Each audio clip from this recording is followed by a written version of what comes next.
Hello दोस्तों, good morning. मैं CP sir अपने यूट्यूब चैनल मैथ मस्ती विद सीपी सर में आप सभी का स्वागत करता हूं।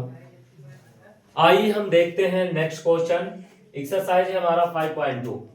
देखिए क्वेश्चन नंबर है 20। बेटा इसको हल करते हैं तो दिया है एपी। एपी बराबर क्या दिया है? 1 4 7 10 डॉट डॉट 100। तो यहां से बेटा प्रथम पद ए बराबर कितना है? 1 शार्वांतर डी। डी बराबर होता है बेटा A2 माइनस A1। अब A2 की वैल्यू क्या होगी हमको क्या पता, तो आइए पता करते हैं। ये पहला पद A1 A2 A3 A4 dot dot so on. तो A2 की वैल्यू क्या मिली बेटा? 4। A1 की वैल्यू क्या मिली? 1। अब 4 में से 1 गया 3, यानी हमको डी मिला 3। ठीक है। अब इसके बाद कह रहा कौन सा पद 52 होगा?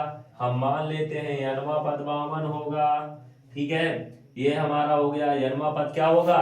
52 होगा। अब चूंकि हम जानते हैं, क्या जानते हैं? फार्मूला है ए एन बराबर A plus N minus 1 into D. अब यहाँ वैल्यू पुटअप करिए। ए एन की वैल्यू क्या है? 52।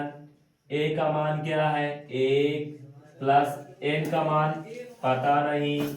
डी का मान क्या है बेटा? 3। ये प्लस इधर आया माइनस 52 माइनस 1, ये हो गया n माइनस 1 इंटू 3। 2 में से 1 गया 1, ये आ गया 51। ये गुणे में है, इधर आएगा भाग में। तो ये हो जाएगा बेटा 3 बराबर n माइनस 1। 3 1 3 17 3 51। तो बेटा आ गया 17 बराबर n माइनस 1, माइनस इधर आएगा प्लस। तो n बराबर हो जाएगा 17 धन 1। तो n बराबर 17 1 18।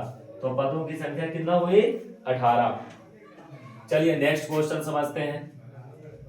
ध्यान दीजिएगा बेटा, यहां पर किसी समांतर श्रेणी का 5वां और 11वां। तो ध्यान दीजिए यहां पर जो दिया है बेटा, क्या दिया है? A5 बराबर, ध्यान देना, A5 कितना है? 16 है। A5 कितना है? क्रमशः का मतलब क्रम से, पहले 5वां है तो 5वां पद 16। अब 5वां पद को लिख सकते हैं बेटा A प्लस 4D, और A प्लस 4D बराबर 16। ये इक्वेशन नंबर फर्स्ट। फिर कह रहा 11वां पद, तो बेटा ए तथा लिख के क्या करेंगे? A11 बराबर क्या दिया है? 34 दिया है बेटा। क्या दिया है? ध्यान से देखिए 34 दिया है, तो यहाँ हम लिख देंगे 34। और A11 बराबर A प्लस 10D बराबर 34। समीकरण नंबर 2। अब समीकरण 1 और 2 से, तो यहाँ पर हम कहेंगे समीकरण 1 व 2 से। समीकरण 1 और 2 से अगर बात करें तो बेटा हो जाएगा A प्लस 4D बराबर 16, A प्लस 10D बराबर 34। अब घटा देते हैं, समान चिन्ह है तो घटाने पर, क्या करने पर? घटाने पर। यहाँ माइनस माइनस माइनस, ये कैंसिल। 10 में से 4 गया माइनस 6D।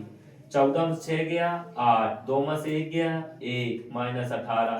तो D बराबर माइनस 18 बटे माइनस 6, माइनस माइनस 6 त्रिक 18। तो D बराबर बेटा 3। ठीक है, D का मान कितना हुआ? 3 हुआ। अब यहां समझना, D का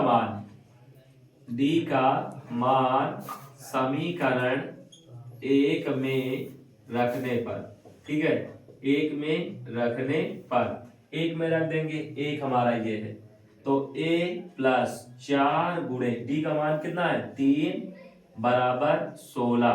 तो A 4 तिहाई 12, यानी कि ये 16। A बराबर 16 माइनस 12। A बराबर 6 में से 2 गया 4। A की वैल्यू कितना आ गई? 4। तो हमको कह रहा है तो श्रेणी ज्ञात करना है। तो श्रेणी ज्ञात करने के लिए इसलिए हम कहेंगे यहां पर प्रथम पद A1 की वैल्यू कितना है? 4।